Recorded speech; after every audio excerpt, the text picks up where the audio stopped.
The next thing we'll be discussing is functions.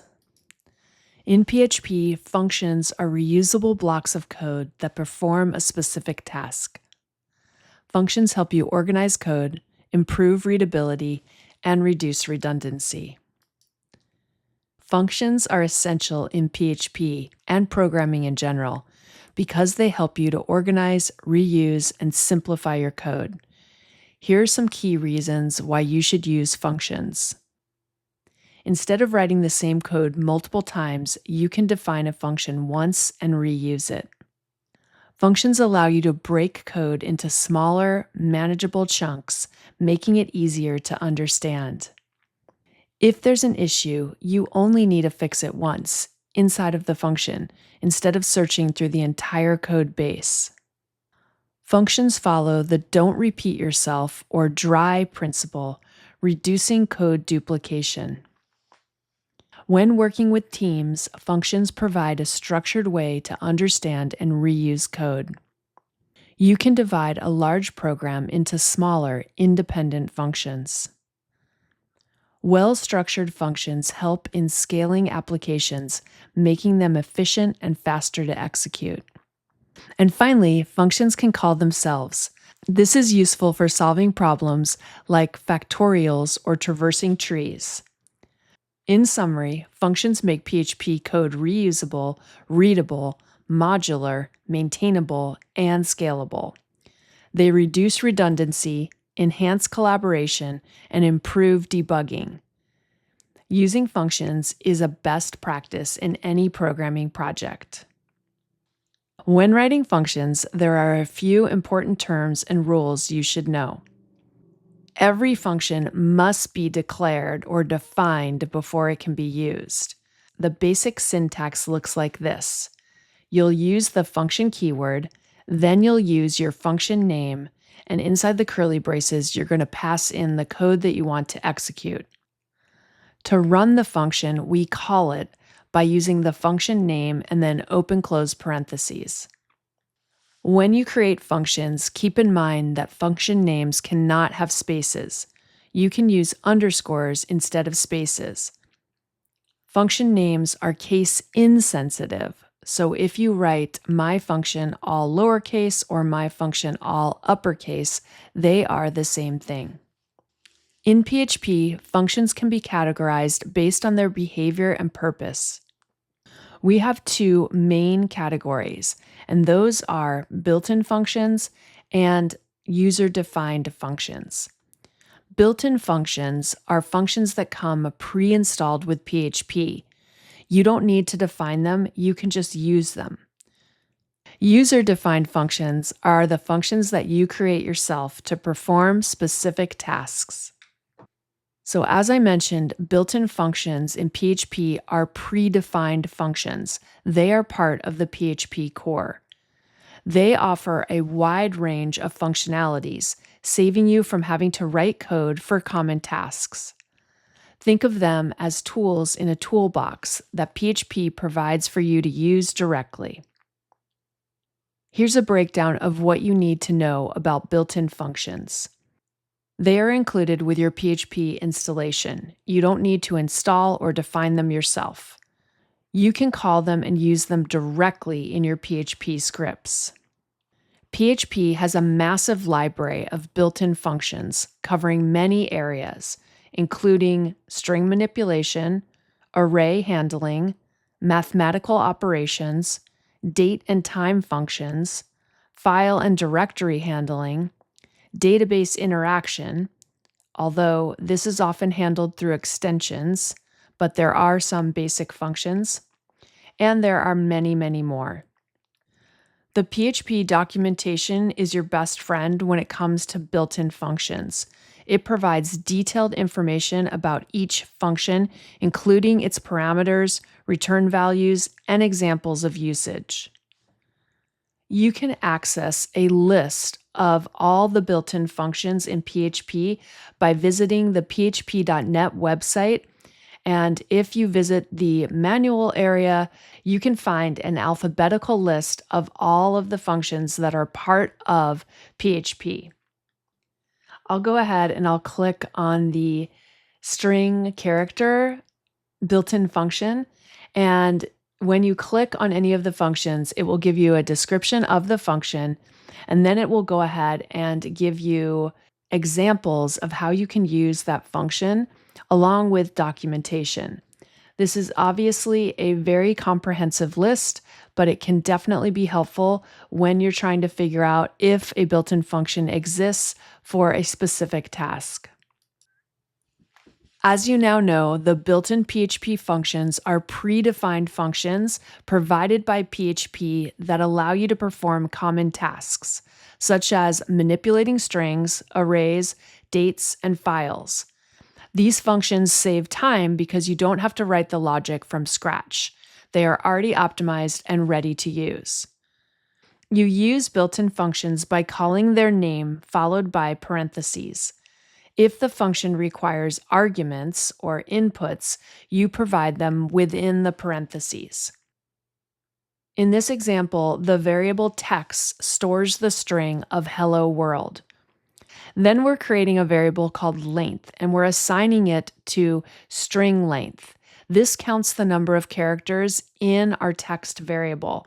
This will include spaces as well as punctuation. The result is now going to be stored in our length variable. Then we're using the echo statement to print this. And in this example, we would get a length of 13. Why would we want to use something like string length? Well, it's useful for validating input, like checking to see if a password is long enough. You can help with truncating text for UI display, and it improves string manipulation in forms, databases, and APIs. Here's a short list of some common built-in PHP functions. I have the function name along with their purpose. And this is just a small sampling of the built-in functions that are available within PHP. Let's go ahead and look at how we can use some of the built-in functions. I'll jump into my code editor, and we're just going to go ahead and set up a couple of examples. The first one is going to consist of a string. We'll go ahead and we'll assign a value of I am a string of text. Then we'll go ahead and create a length variable. We'll make this equal to the strlen, which is our string length. Then in parentheses, I'm going to pass in the variable that we just created called string. This is what I want to look at and get the length of. And then we're just going to simply echo this out onto our page.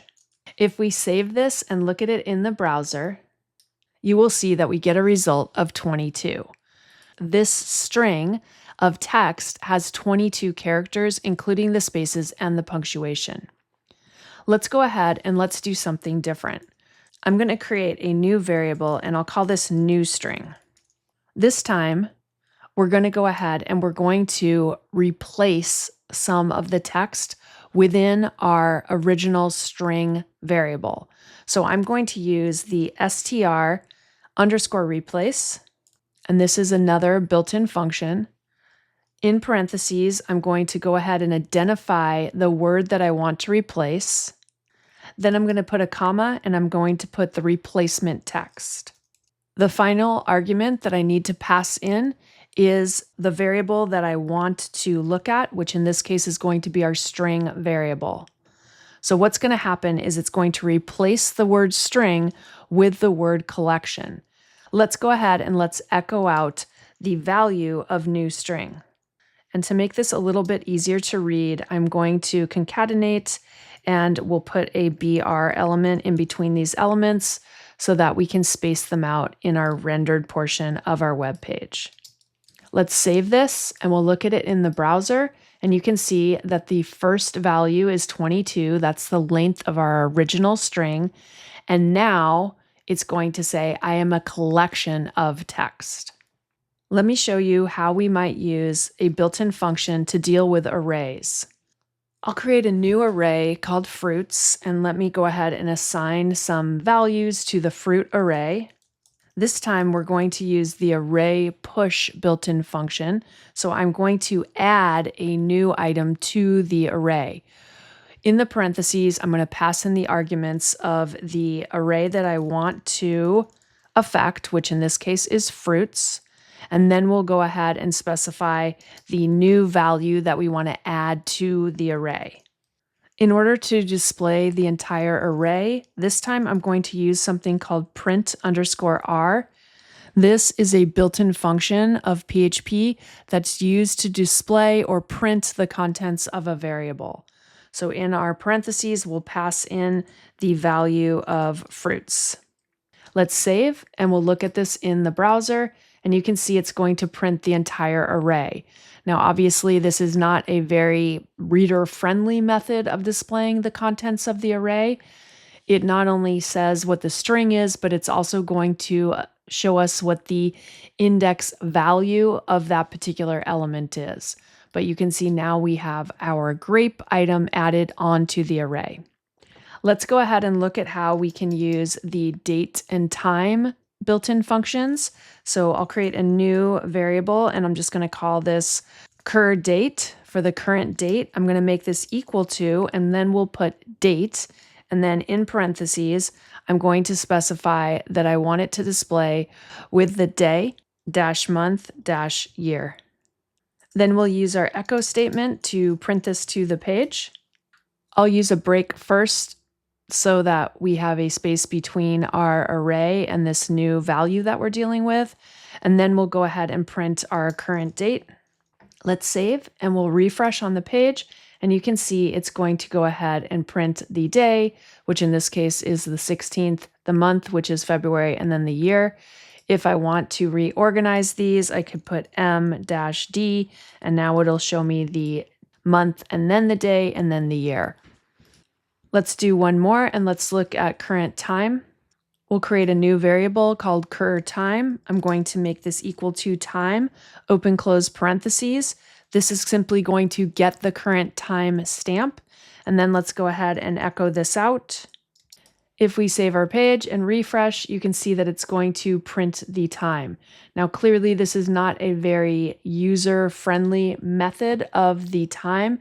This method of displaying time is using the Unix timestamp. So if we want to go ahead and make this look a little bit better, we can actually get the time by using the date built-in function.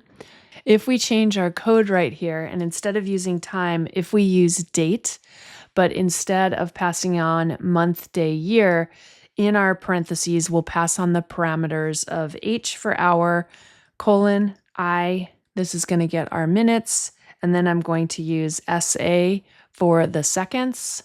If we save this now and we refresh, you can see that this is a more user-readable time. If you use this method, it's going to return the current date time of the server. If you want to go ahead and get your time zone, you're going to need to add some additional code in order to do this. I would need to use the built-in method of date default time zone set. And in parentheses, I'm going to go ahead and specify that I want to get my time from America. And then I'm going to put / and we'll put Los Angeles. We'll leave the rest of our code the same way. And if we now refresh our page, the time has updated and the current time for me is 7:18 p.m. So you can see that this is now working in the appropriate way. This is just scratching the surface of some of the things that you can do with the built-in functions. There are a plethora of them out there, and they definitely can assist in allowing you to enhance your code. As you can see, built-in functions have many benefits. They are often optimized for performance. They save you a lot of coding time and effort. They are thoroughly tested and generally reliable. And they provide a consistent way to perform common tasks. The best place to find information about PHP's built-in functions is the official PHP documentation area. Here is the web address, and if you visit this website, it will take you to an alphabetical list of all of the built-in functions. Built-in functions are an essential tool for any PHP developer. Learning to use them effectively will significantly improve your coding efficiency and the quality of your applications. Now let's move on and talk about user-defined functions. In PHP, user-defined functions are functions that you, the programmer, create to perform specific tasks within your code. They are distinct from PHP's built-in functions, which are predefined and readily available for use.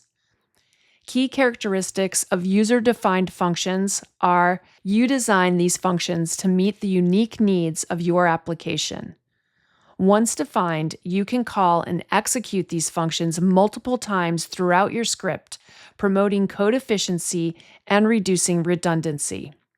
User-defined functions will help you to organize your code into manageable blocks, making it easier to read, understand, and to maintain. A user-defined function in PHP typically follows this structure. You'll go ahead and you'll specify the function keyword. The keyword signals the start of a function definition. Then you'll give the function a name. This should be descriptive and follow the naming conventions, starting with a letter or an underscore and not having any spaces. In the parentheses, you can pass in optional inputs, which are referred to as parameters. They act as placeholders for data that the function will work with. Then we'll enter our curly braces.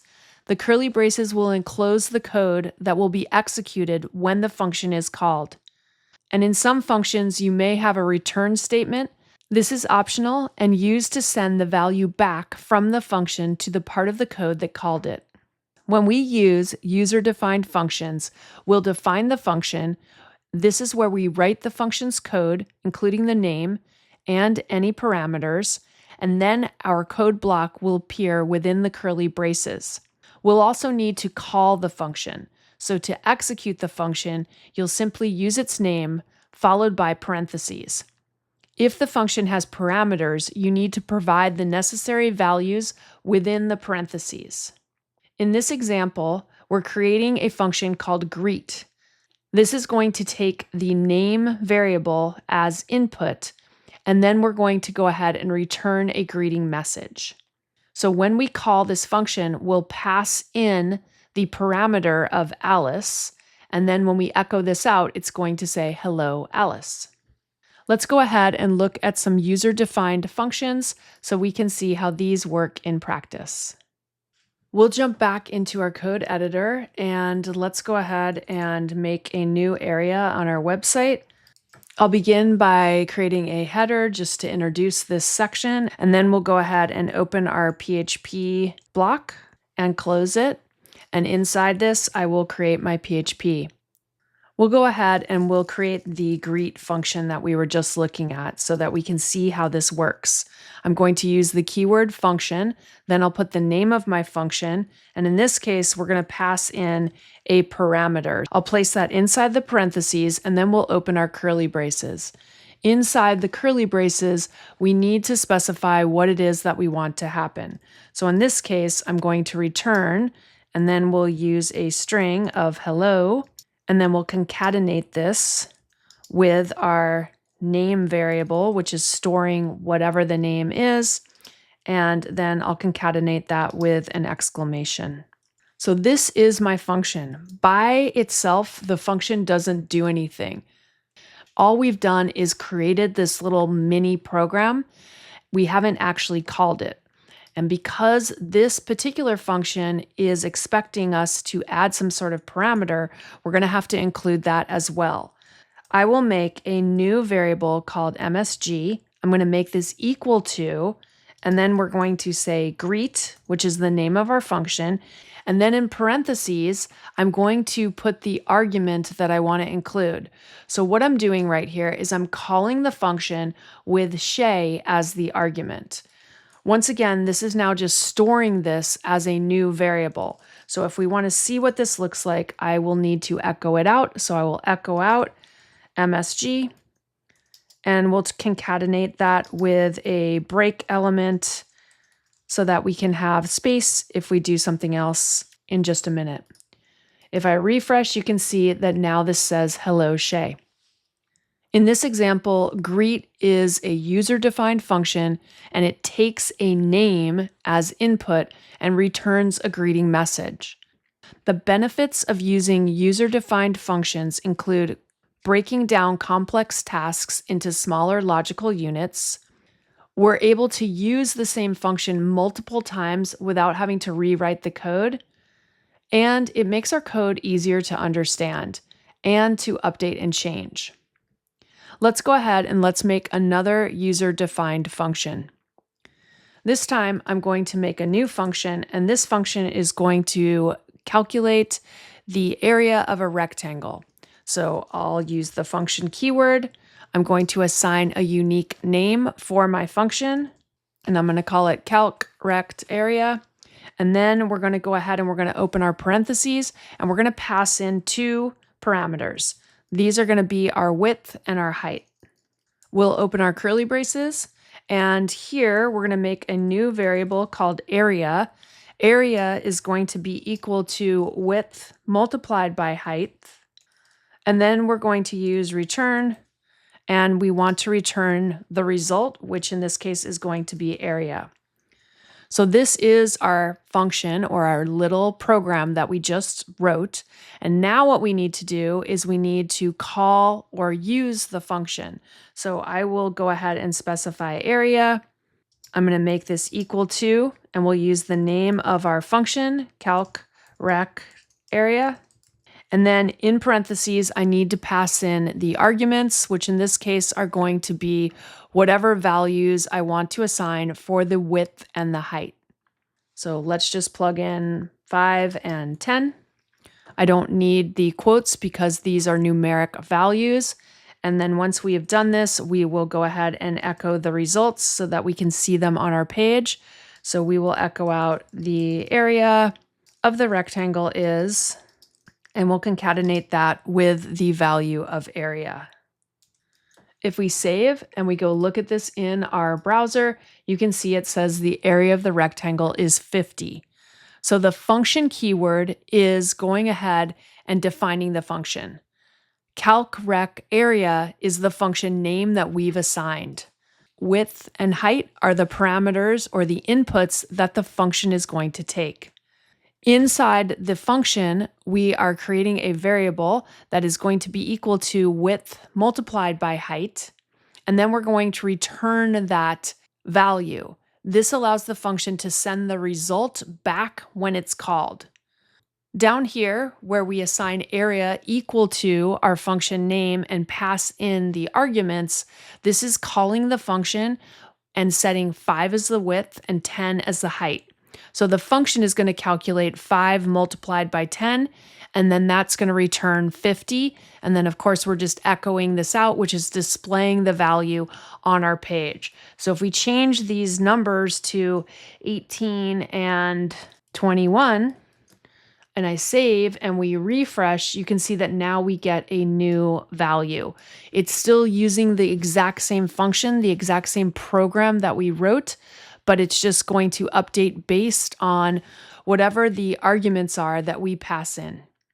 Benefits of using the user-defined functions include breaking complex tasks into smaller logical units, allowing you to use the same function multiple times without having to rewrite the code. They're going to make your code easier to understand and to follow. And changes to a function's code are automatically reflected whenever the function is called. I hope this introduction to functions helps you to understand how functions work, because you will see these used all of the time. These are like the little mini programs that allow you to set up sets of instructions and then be able to call them or use them whenever necessary.